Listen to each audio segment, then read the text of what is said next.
దేవుని యొక్క వాక్యంలో మత్తయి సువార్త 11వ అధ్యాయము 28వ వచనంలో సమస్త భారము మోసుకొని పోచున్న సకల జనులారా నా యొద్దకు రండి అని ప్రభువారు స్వయంగా ఆహ్వానించున్నారు. ఆయన ఆహ్వానించగా ఆయా విధములైన కేటగిరీస్కి సంబంధించినటువంటి వారు వచ్చారు.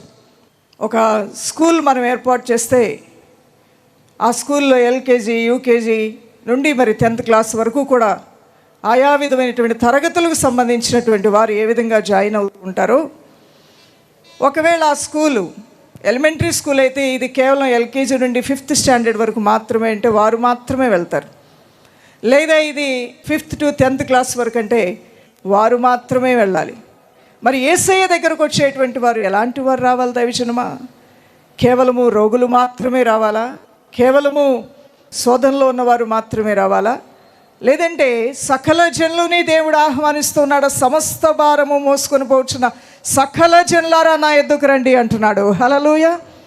ఒక బ్యారియర్స్ అనేవి లేవు. అపరిమితమైనటువంటి దేవుడు తన కృపతో తన ప్రజల్ని ఆహ్వానిస్తూ ఉన్నాడు. దాహం కలిగిన ప్రతి ఒక్కరిని కూడా ఆయన పిలుస్తూ ఉన్నాడు. మనుషులు ఏర్పాటు చేసే వాటికి పరిమితంగా ఉంటాయి అన్నీ కూడా. కొన్ని rules and regulations and conditions ఉంటాయి. కానీ దేవుని యొక్క సన్నిధానానికి ఎవరైనా రావచ్చు, ఎలాంటి వారైనా రావచ్చు, ఏ స్థితిలో ఉన్నవారైనా రావచ్చు. యేసుక్రీస్తు ప్రభువారు కూడా ఇలానే ఆయా సమయాల్లో సభలు ఏర్పాటు చేశారు. కొన్నిసార్లు యేసయ్య అక్కడ ఇక్కడ ఉన్నారని తెలుసుకొని ప్రజలే వేలాది మందిగా బయలుదేరి ఆయన సన్నిధానానికి పరుగు పరుగున రావటం జరిగింది. అలాంటి వారిలో చాలా విధమైనటువంటి ప్రజలు అక్కడికి వచ్చినట్లుగా మనం చూస్తూ ఉన్నాం. ఇక్కడ యోహాను సువార్త 3వ అధ్యాయము 1-2 వచనాల్లో చూస్తే క్యూరియాసిటీతో వచ్చినటువంటి వారు నికోదేము అనేటువంటి యూదుడు, మంచి అధికారి, పేరు పొందినటువంటి వాడు. అయితే యేసు ప్రభు వారిలో ఉన్నటువంటి సత్యమును, ఆ ఉపదేశంలో ఉన్నటువంటి జ్ఞానమును, అనే నిత్య జీవార్థమైనటువంటి మహిమను చూడాలి, తెలుసుకోవాలనే ఆశ అతనిలో అధికమైపోయింది. ఆయనకు అన్నీ తెలిసినటువంటి వాడే, హితబోధలన్నీ ఎరిగినటువంటి వాడే, దేవుని యొక్క కార్యాల గురించి మరొకరు చెప్తే వినవలసిన అవసరత లేనటువంటి వాడే. అయినప్పటికీ కూడా తన స్టేటస్ను పక్కన పెట్టి తను సమాజంలో తాను ఎంత గొప్పవాడో, యూదుల మధ్యలో ఎంత పెద్ద నాయకుడో అనే ఆ స్థితిని ఆయన పక్కన పడవేసి, తన స్టేటస్ను ఒక పక్కన పడవేసి దేవుని యొక్క సన్నిధానంలోనికి అయినా ఆ ఆత్మీయ లోతుల్లోనికి నడిపించే ఆ దేవుని మాటలు వినాలనే ఆశతో, తృష్ణతో నికోదేము రాత్రి సమయంలో ప్రభు సన్నిధానానికి వచ్చాడు. కొన్ని విషయాలు గూర్చి మాట్లాడినప్పుడు ఎంతో ఓపికతో, ఎంతో సహనంతో అతనికి ఎన్నో విషయాలు ప్రభు అయిన దేవుడు తెలియజేసినట్లుగా మనం చూస్తూ ఉన్నాం. మరొక సందర్భంలో మత్తయి సువార్త 9వ అధ్యాయం 20-21 వచనాల్లో మనం చూసినట్లయితే 12 సంవత్సరాల నుంచి రక్తస్రావ రోగంతో ఉన్నటువంటి ఒక స్త్రీ, ఆమె షీఈస్ ఇన్ డెస్పరేట్ నీడ్, ఆమె నిరాశలో ఒక ఆశాజనకం అయినటువంటి ఆ వార్త విన్నది, శుభవార్త. అది ఎవరిని గూర్చిన వార్త అంటే లోక రక్షకుడైనటువంటి యేసుక్రీస్తు ప్రభువారిని గూర్చినటువంటి ఆ శుభవార్తను ఆమె విన్నది. నిరాశతో బ్రతుకుతుంది, నిస్పృహతో బ్రతుకుతుంది, జీవితంలో అంతా కోల్పోయిన పరిస్థితికి వచ్చాన, డబ్బు అంతా పోయింది. ఎందుకు పోయిందా మనకి డబ్బు అంటే? ఆమెకున్న వ్యాధి వలన 12 సంవత్సరములు రక్తస్రావ రోగంతో ఆమె బాధపడుతూ ఉంది. ఆమెకున్న వ్యాధి వలన ఆమె వెళ్ళని హాస్పిటల్ లేదు. ప్రతి వైద్యుడి దగ్గరికి వెళ్ళింది, ప్రతి ఒక్కరిని సంప్రదించింది, అయినప్పటికీ ఆమె రోగం పోలేదు. నిరాశలో ఒక ఆశాజనకమైన వార్త విన్నది, యేసుక్రీస్తు ప్రభువారు తానున్న ప్రాంతానికి వస్తున్నారని. గొప్ప విశ్వాసముతో తన ఆచార వ్యవహారములను, సమాజంలో తానుకున్న వ్యతిరేకతలను అన్నిటినీ ఓ పక్కకు తోసివేసి యేసయ్యని తాకాలి, యేసయ్యని చూడాలి, యేసయ్య సన్నిధిలోంచి స్వస్థత పొందుకోవాలి అనేటువంటి ఒక గొప్ప స్థిర నిశ్చయితతోనూ విశ్వాసముతోనూ ఆమె ఆ సభకు రావటం జరిగింది. ఎందుకు ఈ ఉదాహరణలు చెప్తున్నానంటే దైవజనమా, నికోదేము యేసు ప్రభువారి యొద్దకు సత్యంలో ఉన్నటువంటి విషయాలు తెలుసుకోవాలని, ఆయన ఉపదేశంలో ఉన్నటువంటి ఆ జ్ఞానమును, ఆ నిత్య జీవార్థమైనటువంటి కార్యాలను ఇంకా ఎక్కువగా తెలుసుకోవాలి. అన్నీ తెలుసు నాకు అని అతను కూర్చోలేదు, కానీ ఇంకా ఎక్కువగా తెలుసుకోవాలన్న ఆశతో యేసయ్య దగ్గరికి రావటం జరిగింది. ఇక్కడ 12 సంవత్సరాల రక్తస్రావ రోగంతో ఉన్న ఈ స్త్రీ, ఆమె యూదురాలు కాకపోయినప్పటికీ కూడా, ఆమె ఎవరైనప్పటికీ కూడా, ఎటువంటి వారినైనా ఈ దేవుడు ప్రేమతో ఆదరిస్తాడనే మాట ఆమె విన్నది.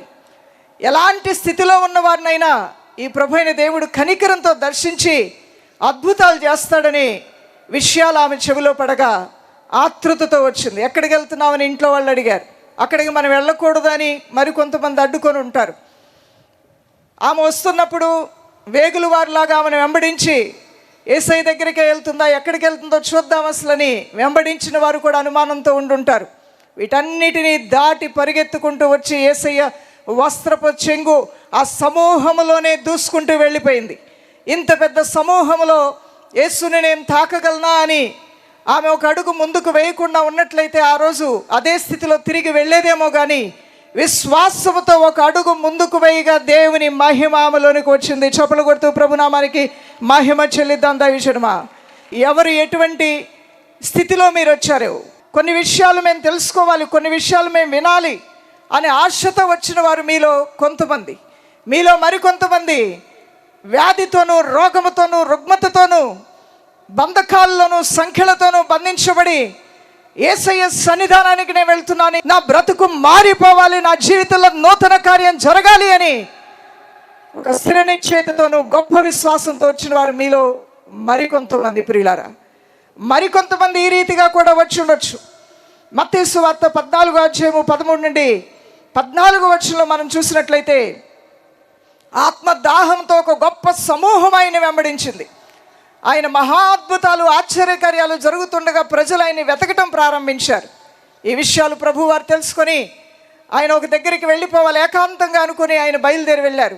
కానీ కాపరి ఎక్కడ ఉన్నారో గొర్రెకి తెలిసినట్లుగా గొర్రెల మందవలే వేలాది మందిగా ఆ యేసయ్య ఉన్న స్థలానికి పరిగెత్తుకుంటూ వెళ్ళిపోయారు. యేసయ్య కొండ మీద కూర్చున్న అక్కడికి వచ్చారు, ఊరు వెలుపల ఉన్న అక్కడికి వచ్చారు. దాహం, ప్రజల్లో ఉన్న దాహం అలాంటిది ప్రియులారా.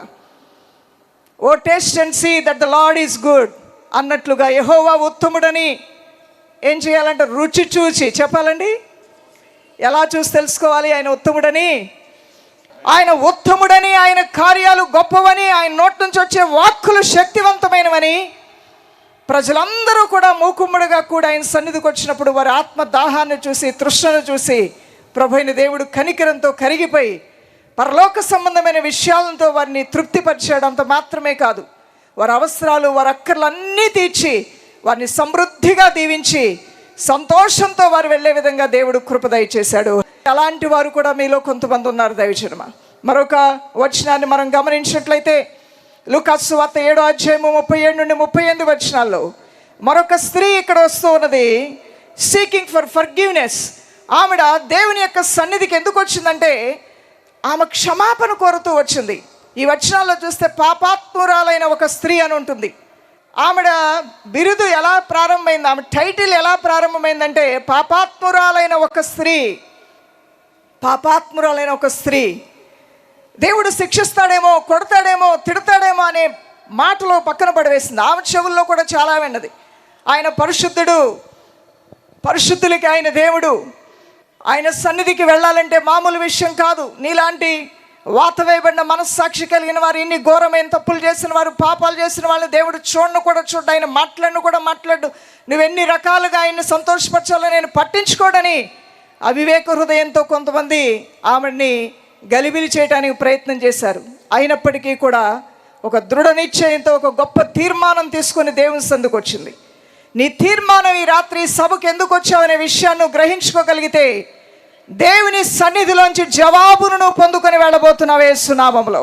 ఈ పాపాత్మురాలైన స్త్రీ ఒక ఉద్దేశంతో వచ్చింది. అయ్యా నన్ను క్షమించమని వెనక తట్టు కూర్చుందంట. ఆమె బుడ్డిలో నూనె తీసుకొని వచ్చింది, ఆ సువాసన వెదజల్లే తైలాన్ని తీసుకొని వచ్చింది. కన్నీటితో ఏడుస్తూ ఆయన పాదాలు తుడుస్తుందా అన్నంత గొప్పగా ఏడుస్తూ కన్నీటితో పశ్చాత్తాపంతో ప్రార్థన చేస్తుంది. ఆమెను చూసిన దేవుడు అన్నాడు, ఈమె అధికంగా నన్ను ప్రేమించింది కాబట్టి అధికమైన పాపాలన్నీ క్షమించబడ్డాయి. చప్పలు కొడుతూ ప్రభు నామానికి మహిమ చెల్లిద్దాం దైవజనమా. అవును, ఆమెడ క్షమాపణ కోరుతూ వచ్చింది యేసయ్య సన్నిధికి. క్షమాపణ ప్రభు అయిన దేవుడు ఆమెడికి ఇచ్చాడు. చూసారా, ఈ మాటలన్నీ మీరు వింటూ ఉంటే ఒక్కొక్కరు ఒక్కొక్క ఉద్దేశంతో యేసు ప్రభు వారి చెంతకు వచ్చారు. వారందరి యొక్క హృదయ తపన్ను, హృదయ వాంఛలను ప్రభువైన దేవుడు నెరవేర్చాడు. మత్తయి సువార్త 4:18 నుండి 20 వచనాల్లో మనం చూస్తే, చేపలు పట్టుకునే జాలర్లు యేసయ్య కంటపడటం మేలైంది. మిమ్మల్ని మనుషులు పట్టే జాలరుగా నేను చేస్తానన్నప్పుడు వారు వలలు విడిచి యేసయ్య సంధికి రాగా వారిని సువార్తికులుగాను, సేవకులుగాను, అపోస్తులుగాను ప్రభువైన దేవుడు తీర్చిదిద్దాడు. మీలో కొంతమంది యేసయ్య నన్ను పిలుస్తాడా, ఆయన సేవ చేయాలని ఆశగా ఉందని, దేవుని తీర్మానం ఏంటో నా పట్ల ప్రభు బయలుపరచాలి అని ఒక ఆశతో వచ్చారేమో. ప్రభు నిన్ను ఏర్పాటు చేసుకొని ఆయన సేవ కొరకు నిన్ను ప్రత్యేకపరచుకోబోతున్నాడు దేవుని బిడ్డ. హల్లెలూయా. ఆఖరిగా మరొక మాట, నిర్గమాకాండము 14:13 నుండి 14 వచనాల్లో ఒక శ్రేష్టమైన మాట రాయబడి ఉంటుంది. ఆ మాట కూడా మీ పట్ల నెరవేర్చబడాలని ప్రార్థన చేసి నేను ముగిస్తాను. సభల్లో అందరూ ఒకే ఉద్దేశంతో రారు, అయితే అందరూ దేవుణ్ణి ప్రేమించి వస్తారు, అందరూ దేవుని పట్ల విశ్వాసంతో వస్తారు. అయితే వారి ప్రార్థనలు, వారి ఆలోచన విధానాలు, దేవుని సన్నిధిలో వారు మొరపెట్టుకునే విషయాలు, విశేషాలు విభిన్నంగా ఉంటాయి. ఒకరి విన్నపంతో మరొకరి విన్నపాన్ని పోల్చుకోవటానికి అవ్వదు. అయినప్పటికీ దేవుడు సమస్త ప్రార్థనలను, సర్వ శరీరుల యొక్క మొరలను, ప్రార్థనలు ఆలకించి వారి అక్కర్లు, వారి అవసరతలు తీర్చే దేవాతి దేవుడై ఉన్నాడు. ఎవరు ఎటువంటి అవసరతో, అక్కరతో వచ్చినా, ఎలాంటి స్థితిలో వచ్చినా నిశ్చయముగా నువ్వు నమ్మాలి, నా దేవుడు నన్ను దాటిపోడు, ఆయన కృప జీవము కంటే ఉత్తమమైంది, ఆయన బలమును, ఆయన ప్రభావమును నేను చూడబోతున్నాను, ఆయన బలమును చూచుడికే నేను కనిపెట్టుకుని వచ్చినాను, దైవ దర్శనాన్ని నేను చూసే వెళ్ళబోతూ ఉన్నాను. ప్రియులారా, ఇక్కడ వచనాలు మనం చూద్దాం. నిర్గమాకాండము 14 చదవండి ఎవరైనా. అందుకు మోషే భయపడకుడి, యెహోవా మీకు నేడు కలగజేయు రక్షణను మీరు ఓరక నిలుచుండి చూడుడి. మీరు నేడు చూచిన ఐగుప్తీయులను ఇక మీదట మరి ఎన్నడూను చూడరు. ఇప్పుడు మీరు చూసినటువంటి, నేడు అనగా ఇప్పుడు లేదా ఈ రోజు మీరు చూసినటువంటి ఐగుప్తీయులు మరి ఎన్నడూను చూడరు. ఎందుకు చూడరంటే వారు యెహోవా మీ పక్షమున యుద్ధము చేయును. చెప్పాలి అందరూ కూడా, యెహోవా నా పక్షమున యుద్ధము చేయును అని చెప్పండి 3 మార్లు. యెహోవా నా పక్షమున యుద్ధము చేయును, యెహోవా నా పక్షమున యుద్ధము చేయును, యెహోవా నా పక్షమున యుద్ధము చేయును. ఇప్పుడు చెప్పాలి, యేసయ్య నా పక్షమున యుద్ధము చేయును, నా యొక్క సమస్యల పైన యుద్ధము చేయును, నా ఆర్థిక సమస్యల పైన యుద్ధము చేయును, నా కుటుంబ సమస్యల పైన యుద్ధము చేయును, నాకున్న అపజయాల పైన యుద్ధము చేయును, నాకున్న ఓటముల పైన యుద్ధము చేయును, నాకున్న ప్రతి స్థితి పైన యుద్ధము చేయును. జయము నాదే అని చెప్దాం. జయము నాదే, జయము నాదే, జయము నాదే, జయము నాదే, జయము నాదే. ఎందుకంటే నా దేవుడే నా పక్షముగా యుద్ధము చేయబోతున్నాడు. యుద్ధము మీ పక్షముగా దేవుడు చేసి ఆయన మహిమగల ప్రత్యక్షతలతో మిమ్మల్ని ఆశీర్వదించి ఆయన దీవించును గాక. ఈ సమయంలో ప్రార్థన చేద్దాం. ప్రియ దైవజనమా, మహాపరిశుద్ధుడైన నా ప్రియ తండ్రి, సర్వశక్తివంతుడా, సర్వోన్నతుడా, అద్వితీయుడా, సమస్త భారము మోసుకొని పోచున్న సకల జనులారా నా యొద్దకు రమ్మను సెలవుగా. అయా, ఒక్కొక్కరు ఒక్కొక్క కార్యము నిమిత్తమై వచ్చిన్నారు నాయన. ఒకరు స్వస్థత కొరకు వస్తే, మరొకరు క్షమాపణ కొరకు వచ్చారు. ఒకరు నీ సత్యమును తెలుసుకోవాలని ఆశతో నీ యొద్దకు వస్తే, మరొకరు ఆత్మీయ లోతుల్లోనికి నడిపించబడాలనే తృష్ణతో నువ్వున్న దగ్గరికి ప్రజలు నిన్ను వెతుక్కుంటూ వచ్చారు నాయన. నీ సన్నిధి ఉన్న దగ్గరికి వారు నిన్ను వెతుక్కుంటూ రాగా వారిని నిరాశపరచలేదు నాయన. వారి అక్కర్లు, వారి అవసరాలు తీర్చి, వారి ఆత్మ దాహమును తీర్చి, వారిని సంతోషభరితులుగా చేసి ఆనంద గానములతో వారు తిరిగి వెళ్ళే విధంగా వారికి కృపించిన నా దేవుడు, మా దేవుడు నాయన.